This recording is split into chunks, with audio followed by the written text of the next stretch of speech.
So we're all taught that contradictions are a bad thing, right? They're mistakes, errors in logic you need to get rid of. But what if that's totally wrong?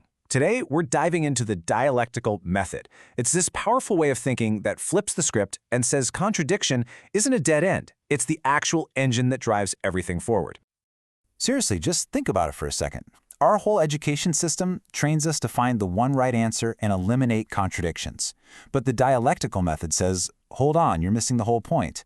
It suggests that this clash, this tension between opposites is exactly how we get progress in our ideas, in history, and, well, reality itself. And that's the big kind of mind-bending idea we're going to unpack. Okay, so here's our game plan. We're going to start with its roots as a method of conversation. Then we'll jump to Hegel's engine of progress. We'll tackle that famous thesis, antithesis, synthesis question. Then we'll see how it went from ideas to reality. And finally, we'll look at how dialectics are still a big deal today. All right, first up, a method of conversation. We're heading way back to its ancient Greek roots. Now, the word dialectic can sound kind of heavy, I get it. But where it comes from is actually super simple.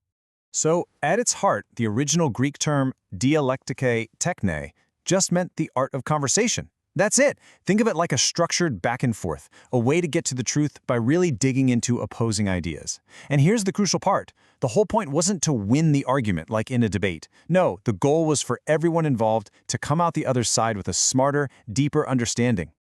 So, you've got Zeno of Elea kicking things off. He's kind of credited as the inventor. But it was really Plato who took this idea and ran with it. For him, dialectics was the way to do philosophy. It was the tool you use to get past just, surface-level opinions and find real, genuine knowledge. And then his star pupil, Aristotle, comes along and basically systematizes the whole thing, turning it into a proper method for logical reasoning that pretty much set the stage for centuries to come. Okay, let's move on to our second section, Hegel's engine of progress, where the method gets a major upgrade. So for a long time, dialectics was basically a tool for arguing in logic. But then, in the 19th century, this German philosopher, G.W.F. Hegel, comes on the scene and sees something way bigger in it.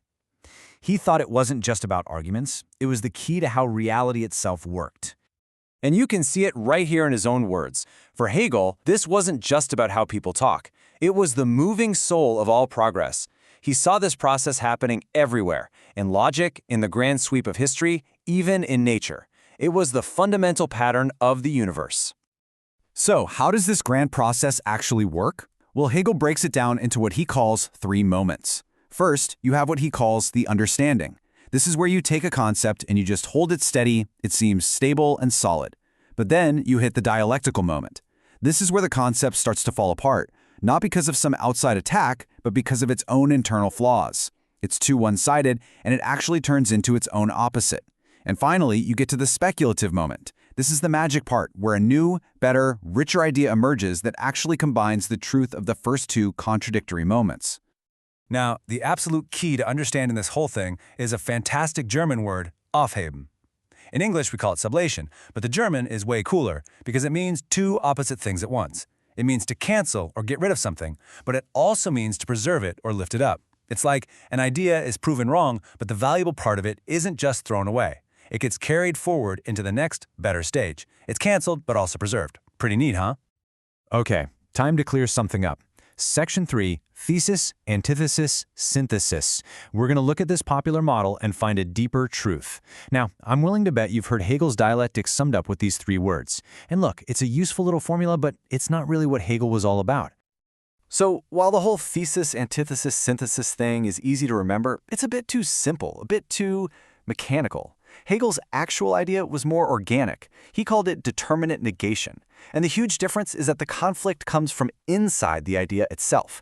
It's not like you have thesis A over here and antithesis B just randomly shows up to fight it. No, the thesis falls apart because of its own built-in problems, and that collapse determines the specific shape of its opposite.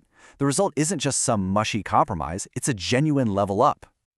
Okay, this sounds super abstract, I know. So let's make it concrete with Hegel's own classic example. He starts with the absolute simplest idea you can possibly think of: pure being. Now, don't think of a thing like a table or a person. Just think of isness, pure existence with no details, no qualities, no characteristics whatsoever. But here's the cool dialectical move. Try to actually picture pure being. No shape, no size, no color, no nothing. What's in your head? It's a complete blank, right? It's nothing. The idea of pure, empty being, when you really think about it, is identical to the idea of nothing. See? The concept, because of its own internal emptiness, has flipped into its exact opposite. It negated itself. So what now? We have being, we have nothing. Are they just stuck? No! This is where the synthesis, that off-haven we talked about, comes in. The real truth isn't just being or just nothing, it's the constant flickering between them. And what do we call that movement from nothing to something and back again? We call it becoming. A brand new, way more dynamic concept that holds both of the old, contradictory ones inside it. Pretty cool? All right, section 4, from ideas to reality, or what we can call the materialist turn. So Hegel was all about applying this method to ideas, to concepts, to what he called spirit. But some of his followers thought, hey, this is a great tool. What if we used it on the real world? And that's when things got explosive.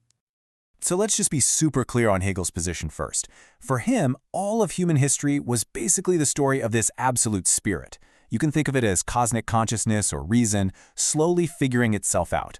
The real engine driving everything was the evolution of ideas. The world of stuff was just a reflection of the world of thought. And then, along comes Karl Marx. Now, Marx absolutely loved Hegel's dialectical method, but he thought Hegel had the whole thing upside down. And this quote sums up the flip perfectly. Marx said, it's not our consciousness, our ideas, that determine our life. It's the other way around. Our material life, our social existence, that determines how we think. And this is the big switch right here. Marx basically takes Hegel's dialectical engine, yanks it out of the world of pure ideas, and slams it down into the mud and grit of the material world. So for Marx, the great contradictions that drive history forward aren't between being and nothing. They're between real groups of people, the class struggles, like the conflict between owners and workers. In a nutshell, your real-world conditions shape your ideas, full stop. So, let's bring this into more modern times. Section 5, Dialectics Today. Because this story definitely doesn't stop with Marx.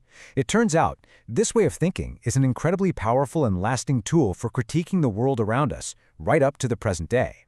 You see its legacy especially with a group called the Frankfurt School. These thinkers use dialectics to analyze modern society. They came up with this idea called the dialectic of enlightenment, arguing that the Enlightenment, which was all about freedom and reason, had tragically, dialectically, turned into its opposite, a new kind of rigid, technical control over people. And thinkers like Adorno even pushed for a negative dialectics, which basically said, hey, maybe we shouldn't always be looking for a happy synthesis. Maybe the point is to just keep pointing out the contradictions, to resist easy answers and expose where things just don't add up. So we're talking about over 2,500 years. That's a long time. From the conversations in ancient Athens all the way to modern critiques of society, this way of thinking has given people a handle on a world that isn't just sitting still. It helps us see a reality that's always changing, always in flux, always becoming something new. So if you're going to remember one thing from all this, let it be this. The dialectical method is like a special pair of glasses.